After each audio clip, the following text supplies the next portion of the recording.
What's up, everybody? Welcome back to Downcountry Nation. My name's Desmond, and today we're going to be talking about this bike. Specifically the Ozark Trail G1 Explorer gravel bike. I know there are so many videos about this bike already on YouTube, and no, I'm not making another video adding to the massive pool of knowledge that everybody has already made about this bike. Today, I wanted to give you guys a racer's perspective on how I thought this bike performed, if I think it's a good trainer. I picked this bike up about a month and a half ago, and now that I'm 300 miles in, I wanted to let you guys know how it performed and how the components are holding up, and yeah, just let you guys know my plans for this bike and what I plan on doing with it for the rest of this season and seasons beyond. So as many of you guys know, I am a cross-country mountain bike racer, and for about a year I've been riding my Specialized Chisel hardtail, and that has been my only bike, and I have been forced to ride that on the road because that has been all I've had. And about a month and a half ago, I started looking around for a good gravel road bike that I could use for training. My road that I train on, it's half-mile hill, so I just go up and down it. But it's a mix of road and gravel, so I couldn't get a straight up road bike, but I didn't want something super gravelly. I guess that's a term. That's gonna be a new term now. You guys are gonna hear about around the internet. But I wanted to get just a decent bike on a budget that I could use for both road and gravel. And after looking at a bunch of bikes that actually came similarly spec'd as this bike, they were all in the $1,000 range. I was pretty disappointed in what I found. So after kind of hopelessly looking around the internet, trying to find a decent bike, I stumbled upon this bike and decided to go to my local Walmart and pull the trigger and test it out. And so far, I have been extremely impressed with this bike for being only $250 and coming with a decent parts spec from Walmart. So enough fawning over the bike, let's get into the details of how this thing performed. If you spend any decent amount of time watching reviews on this bike on YouTube, you would quickly find out that this bike has terrible brakes. And it kind of does. After riding this bike for about a month and a half, I have quickly learned that the brakes are pretty bad. My hill, riding down, it has basically no stopping power. Keep in mind, these are not hydraulic disc brakes, these are mechanical disc brakes, which are by far less powerful than their hydraulic sibling. So might be a good idea to upgrade them to hydraulic in the future, or at least change the pads. I will be changing these out for hydraulic disc brakes probably pretty soon, but not sure yet. I'll give you an update on that when I figure all that out. But so far, the brakes are pretty bad, so I have been using it on the trainer, and on the trainer you don't really need brakes, so it's been fine, but you definitely might want to replace the brakes if you'll be using it on the road. So the next part on this bike that I'd like to talk about are the tires. They are Kenda branded. They are decent, okay? They are decent. They are definitely Kenda's lower end tire. I don't know how Kenda got on this bike. I don't know if Walmart made a call and was like, hey Kenda, we need your cheapest tire possible. But they are decent. I have, like I was saying, have ridden 300 miles on this bike, and the rear tires starting to wear out. The front tire is okay. They are not tubeless ready, nor the rims or anything.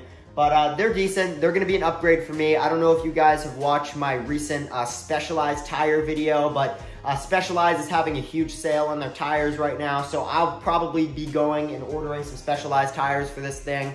And if you decide to go pick up this bike, it might be worth going on Specialized's website and ordering a set for yourself. Like I just previously mentioned, these tires are not tubeless ready, nor the rims. I will be ordering tubeless tires for it, and I am going to try making this bike tubeless. I'll let you guys know how that works out. Not sure when I'm gonna be doing that, but I'm gonna just try to tape up the rims, make sure everything's sealed, and see how it works. I kind of hope it does. These are Presta valves, so it should work, but yeah, we'll see how it goes. Now guys, the most surprising part of this bike that kind of just blew me away for being $250 was the drivetrain. The drivetrain actually really works very well. When I got this bike, I was worried that when I was pedaling really, really hard for like interval days and stuff, or just going up my hill, that the drivetrain was just gonna explode into a million pieces. And that hasn't happened. I've used it on my trainer. I actually do a lot of Zwifting on this bike. And both the trainer and on the road, the drivetrain has performed phenomenally. There is one thing though, when I went to pick up this bike, both tires were flat. They weren't popped, but they had no air in them. And the drivetrain was way out of whack. So I brought it home, tweaked it up a little bit, inflated the tires, and everything worked perfectly. So if you were to buy this bike, I would either recommend bringing it to your local bike shop and having them tighten all the bolts, because it was built by a Walmart employee and most likely they don't know how to work on bikes. Or if you're comfortable working on your own bike, then bring it into your shop and tighten all the bolts, adjust the drivetrain, and just fix what needs to be fixed. But it's definitely worth doing a quick look over and making sure that the wheel is fastened on correctly, because you don't want that to fall off while you're riding down a hill. Now on to the saddle. The saddle is pretty comfortable. It's squishy. It's not as bad as other saddles I've sat on, but it's okay. I'll probably be replacing it for my personal favorite saddle, the WTB Volt. I have this saddle on all of my mountain bikes, and we'll probably be swapping this saddle for a WTB Volt just to kind of keep everything consistent. If you don't want to drop a bunch of money on a saddle, this saddle's probably okay for you. I can't really recommend saddles because everybody's sit bones are different, but this will probably work for you if you don't want to spend the extra money and upgrade to a different saddle. I really hope this video gave you some insight, or at least my opinion on what I thought about this bike. I have thoroughly enjoyed riding this bike, and after putting 300 miles on it, I have just been blown away on how well it has performed and how things haven't broken yet. So yeah, I'm gonna keep you guys updated with upgrades and stuff that I'll do with it. I'm just gonna make it my own, starting with the pedals, and yeah, just continue going off with that. But I'm excited to see where it takes me, maybe do some gravel races on it. But yeah, I really enjoyed it, and I really hope this video gave you some insight on what a racer thinks about it. If you're a NICA racer or a high school athlete on a budget, go for it.